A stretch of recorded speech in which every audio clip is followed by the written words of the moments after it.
జోహార్ ప్రసాద్ అన్నకు.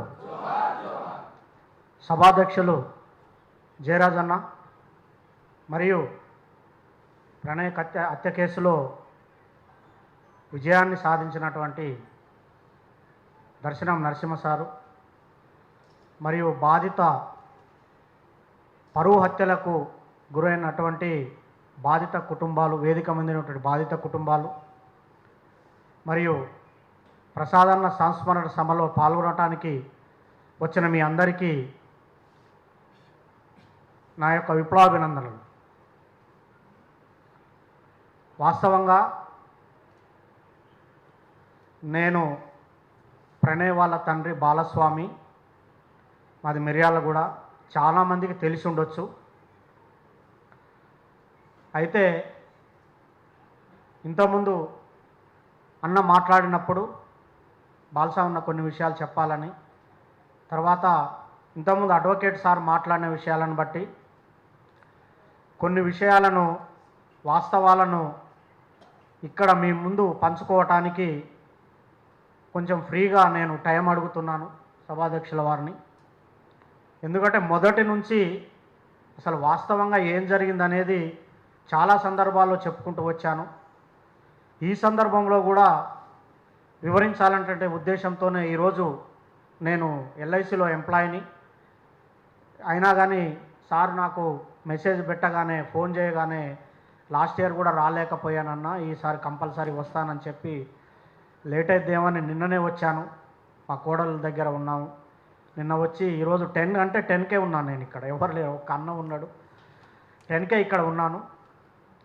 అయితే వాస్తవంగా ఏంటంటే కులం దగ్గర నుంచి మాట్లాడుకుందాం. అసలు కులం అంటే ఏంటిది?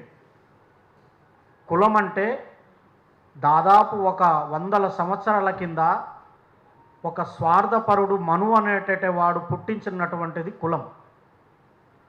వాస్తవంగా ఇక్కడున్న ఒక పెద్ద మనిషిని తీసుకెట్టి బయట నిలబెట్టండి, లేకుంటే వేరే ఒక ఊరికి తీసుకెళ్ళి చెప్పండి, వాళ్ళతోని మమేకమై పనిచేసినప్పుడు ఆయన మనిషిని చూసి కులాన్ని చెప్తారా అంటే చెప్పలేరు.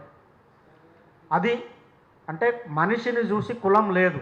ఎప్పుడు కులం పుట్టిందంటే 1000 సంవత్సరాల కింద మనువు పుట్టించినటువంటి కులం ఇట్లా వస్తూనే ఉంటుంది. అయితే ఆ కులము మనము పుట్టుకతోని మొదలవుతుంది. ఇప్పుడు నేను పుట్టినప్పుడే నేను ఒక కులంలో పుట్టాను. అది ఆ కులం అట్లా వెళ్తూనే ఉంటుంది. ఇక రకాలుగా 4 రకాల 5 రకాల కులాలు ఈ దేశంలోనే ఉన్నాయి. భారతదేశంలో తప్ప కులాలు ఎక్కడ లేవు. అట్లాంటి కులములో పుట్టి హత్యలకు గురైనటువంటి వాళ్ళు ఈ సందర్భంగా వాళ్ళ మీద మాట్లాడాల్సిన అవసరం ఉన్నది. కాబట్టి ఈ యొక్క హత్యలకు కారణాలు ఏంటి అనేటువంటి వెతికితే, ఇంతకుముందు సారు మాట్లాడినప్పుడు ఆలోచించి పెళ్ళిళ్ళు చేసుకోండి సారు మాట్లాడారు. వాస్తవం అది. ఎందుకంటే పెళ్ళి చేసుకునేటప్పుడు ఆలోచించి మాట్లాడండి అని చెప్పి ఇంతకుముందు అడ్వకేట్ గారు మాట్లాడారు. కానీ ఆ ఏజ్లో ఎవరున్నా, ఆ ఏజ్లో నేనున్నా, మీరున్నా, ఎవరున్నా ఆ ఏజ్లో ఆలోచించే వాళ్ళు కారు, ఎవరు ఆలోచించరు. ఎందుకంటే ఆ ఏజ్లో కౌమార దశలో ఉన్నప్పుడు కేవలం ప్రేమే గుర్తొస్తుంది తప్ప నెక్స్ట్ ఏం జరుగుతుంది, ఏమవుతుంది అనేది తెలియదు. అందుకే వాళ్ళు ఫస్ట్ కులాన్ని చూడరు, నచ్చుతారు. నచ్చిన తర్వాత పెళ్ళిళ్ళు చేసుకుంటారు. పెళ్ళిళ్ళు చేసుకున్న తర్వాత దీంట్లో ఆర్థిక కోణాలు ఉంటాయి కొన్ని. ఈ ఆర్థిక కోణాలు ఏంటంటే ఆర్థికంగా సరిగా లేనప్పుడు, లేకుంటే కులం అడ్డొచ్చినప్పుడు, లేకుంటే పరువు, ఎందుకంటే నలుగురు ఏమనుకుంటారు అనేది అడ్డొచ్చినప్పుడు మాత్రం ఎవరైతే అమ్మాయి తరపు వాళ్ళు మాత్రమే కులాన్ని ఆపాదించుకొని హత్యలు చేయటం మొదలు పెడతారు. ఒకవేళ దళితుల అమ్మాయి కనుక అగ్రవర్ణ కులాల వాళ్ళని పెళ్లి చేసుకుంటే మాత్రం తీసుకురానిస్తారు. హత్యలు అయితే చెయ్యరు, కానీ వాళ్ళు ఉంచుకొని మెల్లగా ఎట్లా విడగొట్టాలని చూస్తారు. లాస్ట్కు వేరే రకంగా హత్యలు చేయడానికి కూడా చూస్తారు. లేదా అగ్రకులాల అమ్మాయిని కనుక అబ్బాయి తక్కువ కులాల అబ్బాయి చేసుకుంటే మాత్రం వాళ్ళను ముత్తించడానికి మాత్రం ప్రయత్నం చేస్తారు. ఇది జరుగుతున్నటువంటి తతంగం. గత తెలంగాణ ఏర్పడ్డ దగ్గర నుంచి ఇప్పటి వరకు 80 హత్యలు జరిగినాయంటే ఒకసారి ఆలోచన చేయండి. అయితే ప్రణయ్ విషయంలో మాది మిర్యాలగూడలో ఉండే కుటుంబము 1956లోనే మాకు 5 ఎకరాల వ్యవసాయ భూమి ఉంది. అంటే కాలువ రాకముందు 66ల కాలువ వస్తే 55లోనే నేను పహానీలు మొన్ననే తీసి ఒక వీడియో కూడా చేశాము. 55లోనే మాకు 5 ఎకరాల భూమి ఉంది. ఆర్థికంగా బలంగా ఉన్న వాళ్ళము. అప్పట్లోనే మేము సాంబ మసూరి ఒక 30-40 సంవత్సరాల కింద బావి కింద సాంబ మసూరి పండించుకొని ఉన్నాము. ఆ 5 ఎకరాల భూమి కాస్త ఇప్పుడు ఒక 10 ఎకరాల భూమి అయింది. ఏది మన మిర్యాలగూడలోనే బైపాస్ వెళ్ళింది. దాదాపు 1 ఎకరము 3 కోట్ల రూపాయల ఖరీదు చేసేటటువంటి భూములు ఉన్నాయి మాకు. అయితే ఇలాంటి కుటుంబం ఒక డిసిప్లిన్గా ఉన్నటువంటి కుటుంబం. అక్కడ కులము లేదు. ఎందుకంటే నేను వాస్తవంగా నమ్మేది ఏంటంటే నేను దేవుని కూడా నమ్మను, కులాన్ని కూడా నమ్మను. నేను ఇంకొక విషయం కూడా ఈ సందర్భంగా చెప్పేది ఏంటంటే నేను ఒక మాల కులస్తుని అయినప్పటికీ నేను ఈ సందర్భంగా చెప్పేది అసలు మాల మాదిగల మధ్య ఇంకా లంబాడి, ఎరుకల, యానాది వీటిల మధ్యలో కూడా తారతమ్యాలు ఉండొద్దని ఈ సందర్భంగా నేను చెప్తా ఉన్నాను. అంబేద్కర్ ఒక మాట చెప్పారు, అన్న జయరాజ్ అన్న చెప్పిండు కరెక్ట్. కులాలు పోవాలంటే సహపంక్తి భోజనాలు, కులాంతర వివాహాలు జరగాలని చెప్పారు. ఇంతకుముందు సారు మరి వేరే రకంగా చెప్పారు, అది నాకు సరిగా అర్థం కాలేదు. కానీ జయరాజ్ అన్న దాని మీద క్లారిటీ ఇచ్చారు. కులాంతర వివాహాలతోనే కులాలు పోతాయని అంబేద్కర్ చెప్పారు. అయితే ఈ మానవ సంబంధాలన్నీ ఆర్థిక సంబంధాలని శ్రీశ్రీ కూడా చెప్పారు.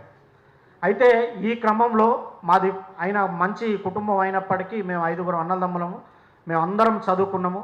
నేను ఎంఏ బీఈడి 1992లో ఉస్మానియా యూనివర్సిటీ ఆర్ట్స్ కాలేజీలో ఎంఏ బీఈడి కంప్లీట్ చేశాను. 1992లోనే ఎల్ఐసిలో జాబ్ సంపాదించాను. ఇప్పటికి నా జీతం 2 లక్షల పైచిలుకు. అంటే ఒక వెల్ సెటిల్డ్ ఫ్యామిలీ. తర్వాత ఎల్ఐసిలోనే జాబ్ చేసుకుంటూ 12 ఎకరాల వ్యవసాయ భూమి నా సొంతంగా కొనుక్కున్నాను, తల్లిదండ్రులది కాక. అక్కడ ఒక ఫామ్ ఆయిల్ తోట పెట్టాను, బత్తాయి తోట. పెళ్ళైన తర్వాత కూడా మా కొడుకు కోడలు అక్కడికి వచ్చారు. అంటే ఇదంతా ఎందుకు చెప్తున్నానంటే ఒక ఆర్థికంగా మేము ఉన్నటువంటి వాళ్ళం. అంటే మారుతిరావు కుటుంబం గురించి చెప్పాలంటే వాళ్ళ నాయన ఒక కిరోసిన్ వ్యాపారం, బండి మీద తోపు బండి మీద కిరోసిన్ వ్యాపారం చేసుకుంటూ వెళ్ళేవారు, అమ్ముకునేవాడు. వాళ్ళిద్దరు కొడుకులు, 3-4 బిడ్డలు ఉన్నారు. వాళ్ళిద్దరు కొడుకులు అదే వ్యాపారము. మేము చదివినటువంటి కాన్వెంట్ స్కూల్లోనే వాళ్ళు కూడా చదివారు. మా అన్నతోని, 3వ అన్నతోని ఆ శ్రవణ్ అనేటవాడు క్లాస్మేటు, మా పెద్దన్నకి ఈ మారుతిరావు క్లాస్మేటు. ఇట్లా ఒకే స్కూల్లో చదువుకున్నారు. కొన్ని కుటుంబ మధ్య అంటే రిలేషన్స్, అంటే ఫ్రెండ్స్ రిలేషన్స్ కూడా ఉన్నది. ఈ క్రమంలో మారుతిరావు మెల్లమెల్లగా ఈ కిరోసిన్ వ్యాపారంలోకి వచ్చి మా అన్న పెద్దన్న పెరుమల జోజి పేరు మీద ఒక రేషన్ షాప్ ఉండేది అప్పట్లో. ఆ రేషన్ షాపుని, ఈయన పేరు మీద ఉన్న రేషన్ షాపుని నడుపుకుంటూ ఈ అధికారులతో సంబంధాలు ఏర్పడి ఈ బియ్యము కిరోసిన్ బ్లాకులు అమ్ముకుంటూ ఈ ఎంఆర్ఓలోని ఈ తహసీల్దారు ఇంకా ఆర్డీఓలను పట్టుకొని ఈ రకంగా భూములు కబ్జాలు అమ్మటం కొనటం చేసుకుంటూ గత 20 సంవత్సరాల దాదాపు ఒక 300-400 కోట్లకు వెళ్ళిపోయాడు. ఏంటంటే అదే చదువుకున్నాము, అందరం ఉద్యోగస్తులము. పెద్దన్న పొలిటికల్గా ఉంటాడు, 2వ అన్న బ్యాంకులో ఎంప్లాయీ, 3వ అన్న ఎల్ఐసిలా, నేను ఎల్ఐసిలోనే, మా చిన్న తమ్ముడు కూడా ఎస్ఐ డిపార్ట్మెంట్. ఈ రకంగా మేము వెల్ సెటిల్డ్, మా పిల్లలు చదివించుకున్నాము, చేసుకున్నాం. అయితే స్కూలు క్రమంలో అమ్మాయికి మా అబ్బాయికి పరిచయం ఏర్పడ్డది. వద్దని చెప్పినాము, కొట్టినాము, తిట్టినాము. మావాడు సూసైడ్ అటెంప్ట్ చేసిండు, ఒకసారి మందు తాగిండు, ఎవరికి తెలియదు. తీసుకెళ్ళి హాస్పిటల్ వేసి బాగు చేయించినాము. వాడు చంపుతాడని భయపెట్టినాము, అయినా కొన్ని రోజులు వెళ్ళిపోయినాడు. మళ్ళీ డిగ్రీలో. అయితే ఈ క్రమంలో ఏంటంటే చెప్పినప్పుడు అమ్మాయి కొన్ని రోజులు దూరంగా ఉండేది. మళ్ళీ కొంతకాలానికి ఇప్పుడు మావోని దగ్గర అంటే కాంటాక్ట్ రావడానికి ఏముండదు, ఆ అమ్మాయి దగ్గర ఫోన్స్ తర్వాత అన్నీ ఉంటాయి. ఏదో ఒక రకంగా కాంటాక్ట్లోకి వచ్చేది. ఆ వాస్తవాన్ని ఆ అమ్మాయి కూడా ఒప్పుకున్నది. ఈ రకంగా కాంటాక్ట్లోకి వచ్చి బెదిరించి నేను చేస్తానంటే మావాడు కూడా ఇట్లా అయిపోతుంటే ఇక లాభం లేదని మేము నిర్బంధించి చేసినప్పటికీ ఒకరోజు వెళ్ళి పెళ్లి చేసుకున్నారు, అయిపోయింది. తర్వాత తీసుకొచ్చిన తర్వాత మేము ఏమి చెప్పినామంటే మారుతిరావుకు, నీ కూతుర్ని మావోన్ని చేతులు పట్టుకుంటాము, తీసుకెళ్ళిపో, ఎందుకంటే మాకు వద్దు, మీతోని రిలేషన్స్ వద్దు, నువ్వు మంచోనే కావు, అని చెప్పి తీసుకెళ్ళిపోనంటే వానికి తెలుసు ఈ అమ్మాయి బలంగా ప్రేమించింది, ఈ అమ్మాయి ఎట్టి పరిస్థితుల్లో వదలదు, వీళ్ళే తీసుకొని రావాలని చెప్పి మా మీదనే పెట్టి ఒక బ్లాంక్ చెక్ మా అన్నని ఇంకా మధ్యవర్తులను పిలిపించి బ్లాంక్ చెక్ ఇచ్చి ఎన్ని కోట్లు రాసుకుంటారో రాసుకోండి, కానీ మా అమ్మాయిని మాత్రం మా ఇంటికి పంపించి అంతటే బ్లాంక్ చెక్ ఇట్లా పడేసి మేము మీ అమ్మాయిని పంపించము, నువ్వు తీసుకెళ్ళిపో, మా వాడిని మేము పట్టుకుంటాము అని చెప్పినా కానీ ఆ అమ్మాయి బలవంతంగా వెళ్ళలేదు. ఇక బలవంతంగా ఏమని చేసినా కానీ ఇప్పటికి తెలుసు, ఎందుకంటే నా ఏమంటున్న పోలీసు వాళ్ళకి తర్వాత సార్కి వీళ్ళందరికీ తెలుసు అమ్మాయి యొక్క కఠినత్వము, డిసిషన్స్ చాలా బలంగా ఉంటాయి. అట్లా అమ్మాయి వెళ్ళకపోయేసరికి మేము ఇంట్లోనే పెట్టుకున్నాము. పాస్పోర్టులు కూడా తీసినాము బయటికి పంపించడానికి ఇద్దరిని. పోయి పాస్పోర్టు వెళ్ళిపోమంటే నేను అక్కడ ఉండలేను, అక్కడ ఒక్కనని అన్నది. సర్లే అని చెప్పి మళ్ళీ ఉంచినాము. తర్వాత మావానికి కూడా చాలాసార్లు చెప్పినాము, అరే వద్దురా అని అంటే ఏమవుతుంది డాడీ అంటే వాళ్ళ అమ్మాయి కూడా డాడీ నన్ను తీసుకెళ్ళిపోతాడు కానీ ఇట్లాంటి చంపటం అనేది ఉండదు అంకుల్ అని అమ్మాయి చాలా సందర్భాల్లో అన్నది. మా డాడీ అట్లా చేయడు, అలాంటి మెంటాలిటీ కాదని చెప్పింది. ఈ క్రమంలో ఇక రకరకాలుగా వాళ్ళు వీళ్ళు చెప్పటము. తర్వాత ఒక వీడియో పెళ్ళికి ముందు అంటే మీరంతా అనుకుంటూ ఉండొచ్చు, ఒక వీడియోలో ఒక మనువాది మాట్లాడిండు. ఏమనంటే బాలస్వామి అంత పెద్దగా రిసెప్షన్ చేసిండు, ఆయనకంత సీన్ లేదు, ఈ అమ్మాయి డబ్బులు తీసుకుపోయిందని చెప్పిండు. కానీ వాస్తవం ఏంటంటే చాలాసార్లు అమ్మాయి కూడా చెప్పింది, ఒక జత బట్టలు, చెప్పులు అంతవరకే తీసుకొని వచ్చింది ఆ అమ్మాయి.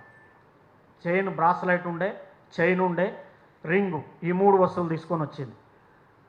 ఇట్లా వచ్చినప్పుడు అమ్మాయికి అన్ని రకాలుగా బట్టలు, బ్యాగులు, తర్వాత ఫ్రిడ్జి అన్నీ కొనిచ్చి తీసుకెళ్ళి మన శంషాబాద్ దగ్గర ఎవరికి తెలియకుండా ఒక విల్లా తీసుకొని అందులో ఉన్నాం. అందులో ఉన్నాక అందులో పెట్టొచ్చాను. నా మూమెంట్స్ కనిపెట్టడం, మా ఇంట్లో బంధువుల ఇంటికి రావటం, ఇక రకరకాలుగా చేస్తే వీళ్ళు భయపడి మళ్ళీ మిర్యాలగూడలో ఉంటామని మిర్యాలగూడలో వచ్చిండు, మిర్యాలగూడలో ఉన్నాడు. తర్వాత వచ్చిన తర్వాత ఏమైందంటే ఇక పోలీసు వాళ్ళు వీళ్ళంతా కలిసి కౌన్సిలింగ్ ఇచ్చారు. వాళ్ళని పిలిచి మమ్మల్ని పిలిచి కౌన్సిలింగ్ ఇస్తే ఏమైందంటే మీరు మీ అమ్మాయిని తీసుకెళ్ళిపోండి అంటే చీచిచ్చి మేము చచ్చిపోయింది అనుకుంటాం, కానీ ఎట్టి పరిస్థితులలో డిఎస్పీ గారు చెప్పారు, శ్రీనివాస్ గారు, వాళ్ళ మీద అటాక్ మాత్రం జరగొద్దు అంటే అటాక్ మేము చేయం సార్, మా అమ్మాయి చనిపోయింది అనుకుంటామని చెప్పి వాళ్ళు వెళ్ళిపోయారు. ఈ క్రమంలో నడుస్తున్నప్పుడు అమ్మాయికి అమ్మాయి కన్సీవ్ అయినాక ఫస్ట్ విషయం చెప్పింది వాళ్ళ నాన్నకి. అమ్మాయి చెప్తే వాళ్ళ నాన్న బాగా సీరియస్ అయిపోయిండు. తర్వాత వాళ్ళ అమ్మకి చెప్పిండు. తర్వాత నేను కూడా ఎందుకమ్మా అంత తొందరగా అంటే, అంకుల్ ఒక బాబో పాపో పుడితేనైనా కనీసం మా డాడీ మారుతాడు అంకుల్ అని అన్నది. అది మారటం కాదమ్మా, చాలా డేంజరు మీ డాడీ అని చెప్పినా కానీ వినలేదు. తర్వాత హాస్పిటల్కు వెళ్ళే క్రమంలో ఇక అందరికీ తెలుసు మావోడు ఎంత ప్రేమగా చూసుకునేవాడంటే అమ్మాయి చాలా వీడియోలలో చెప్పింది. ఎందుకంటే ఇక్కడ ఎందుకు చెప్తున్నానంటే అప్పుడు కాదు, ఇప్పటి వరకు కూడా దర్శనం సార్కు కూడా తెలుసు, ఇప్పటి వరకు కూడా ఒక కూతురును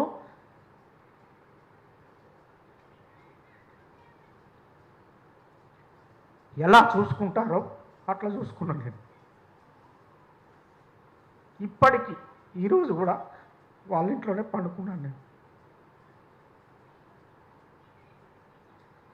ఎంతోమందిని మా బాబు వాళ్ళ పక్కన దోస్తులను చూస్తున్నప్పుడు ఎంతో బాధ కలుగుతుంది. అసలు ఏం పాపం చేసినావు, వీళ్ళందరి బాధ. ఆ తల్లి వచ్చి ఇక్కడ మొక్కుతున్నప్పుడు ఎంత బాధ. అయితే అమ్మాయిని ఇప్పటివరకు అట్లా చూసుకున్నాం మేము.